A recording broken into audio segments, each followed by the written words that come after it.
பழங்கள். ஆப்பிள்,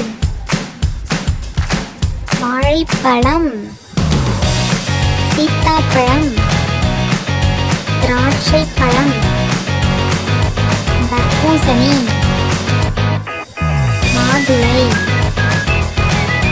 கொய்யாப்பழம், பப்பாளிப்பழம், மாம்பழம். பழங்கள். ஆப்பிள்,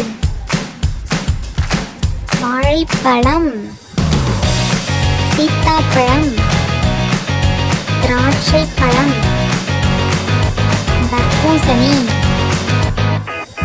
மாதுளை, கொய்யாப்பழம்,